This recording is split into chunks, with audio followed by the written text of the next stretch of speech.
disebut sebagai generasi atau era emas bagi Indonesia. Karena apa? Orang-orang mudanya lebih tinggi daripada generasi yang anak-anak ataupun yang tua. Lepas dari 2045, maka generasi tua yang paling banyak. Saya nanti akan jadi opa-opa yang sudah tua. Ibu Pendeta Dian juga nanti akan jadi opa-opa. Dan mungkin yang sekarang ini kayak Bu Ros tidak mungkin seperti ini lagi. Ibu Ros nanti sudah pakai tongkat begitu kan. Kalau sudah 60 ke atas kan tidak kuat lagi, ya kan? Enggak tahu kalau si siapa Indah nanti. Oh, Indah yang tua begitu ya, belum dapat jodoh begitu ya. Indah, boleh tanya sebagai pemuda yang tangguh begitu ya, kira-kira miliknya tahun berapa? Soalnya dia selalu bilang tahun depan begitu ya, bulan Mei yes begitu ya. Saudara-saudara, kita khususnya GKST ya, itu memiliki generasi muda yang tangguh, maksudnya yang menerima. Itu kalau tidak salah, yang hadir kemarin di PRPG Pekan Raya Pemuda Gereja, siapa di sini yang pernah ikut PRPG? Orang-orang tua yang pernah ikut PRPG, dia ada ibu ya. Pemuda kita belum ada ikut PRPG. Oh, ada. Oh, Pak Ibra, saudara Ibra pernah ya. Mengenai pernah. Kalau pernah itu berarti luar biasa puji Tuhan ya. Itu di Tomata kemarin yang hadir 20.000 lebih.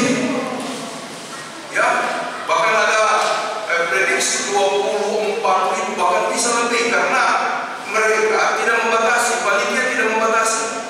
Mirip-mirip Pekan Raya Remaja di Taripa tidak dibatasi. Yang diprediksi 5.000 datang, Pak Lebangan Samana teman saya dia seksi kursi, dia bilang Pak itu membludak, terpaksa saya harus cari ke kampung A, ke kampung B untuk dapatkan tambahan kursi. Masalahnya di sana kursi dipakai, ada pesta, di kampung yang lain ada duka begitu ya. Jadi dia pola yang lain terpaksa berdiri di luar, tidak bisa duduk. Apalagi pemuda itu 20.000 lebih begitu. Coba bayangkan Tomata itu dimasuki oleh 20.000 lebih plus masyarakat yang ada di sana, padat sekali. Jadi kalau kita lihat video-videonya itu memang ramai begitu baik ya, sampai baiki dan tidak tidur pengen pulang ke situ ya. Ya, tapi dia setia sama Binda gitu ya, harus menjaga Binda demi masa depan gitu ya. Saudara-saudara, saya kasih beberapa catatan hanya sebagai masukan saya. Saya sudah pernah memaparkan ini. Seorang petinggi di negeri ini, saya tidak usah bilang namanya, malah menjadi anggota ya dari timnya presiden pada waktu itu. Ketika kerusuhan Poso terjadi, dia bilang begini kepada saya. Dia bilang, Pak Pendeta, mulai sekarang GKST harus melek politik, melek hukum, melek sosial. Karena apa? Kerusuhan terjadi, warga GKST, bukan warga GKST, warga Sulawesi Tengah khususnya Poso teriak, gak ada respon, gak ada orangnya di sini. Kalau aman banyak orangnya di sini yang kemudian mau berjuangkan, kita gak ada.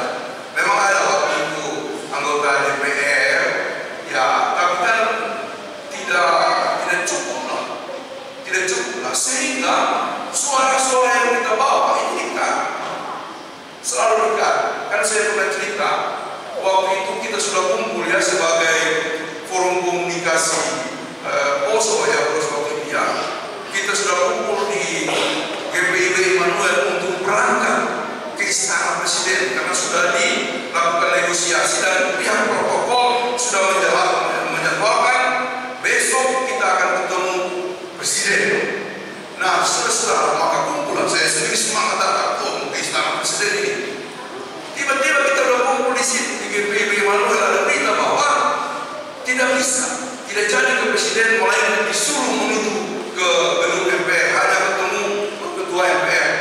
Makanya orang tua bilang ya Sabia Musik, karena waktu itu ketua menjumpai yang kedua ini tidak akan berhasil efektif ya langkah-langkah mengatasi kerusuhan di Poso.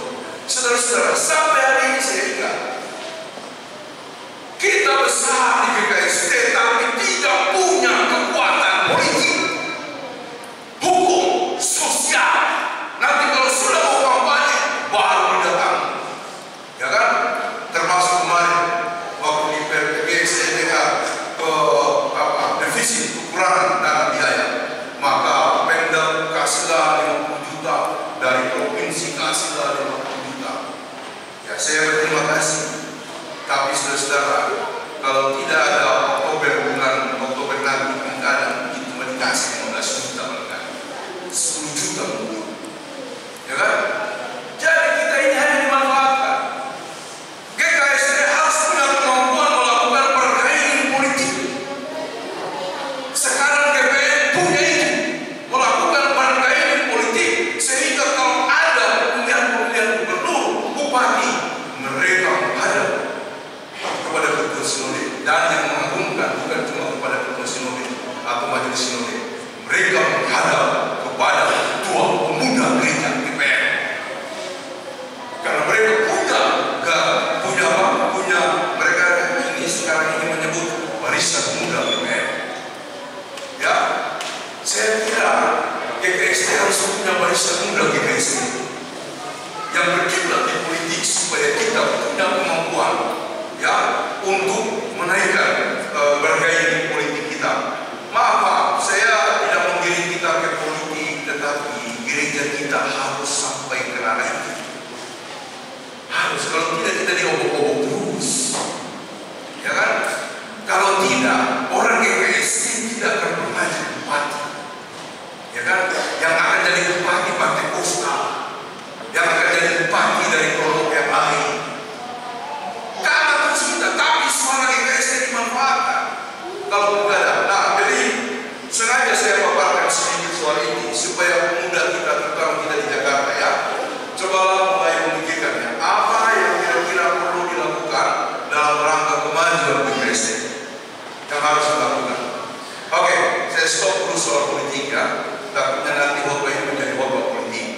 Tapi memang kalau ditanya dalam diri saya ingin sekali GKSD punya semacam kekuatan politik. Bukan mau kita berpolitik praktis, tapi kita punya bergaining. Tahu bergaining? Tawar menawar, jadi punya daya tawar begitu. Ya, kalau orang datang, oh tunggu dulu Pak, jangan dulu. Kita bicara dulu mengenai pembangunan Ramli, kita bicara dulu mengenai pembangunan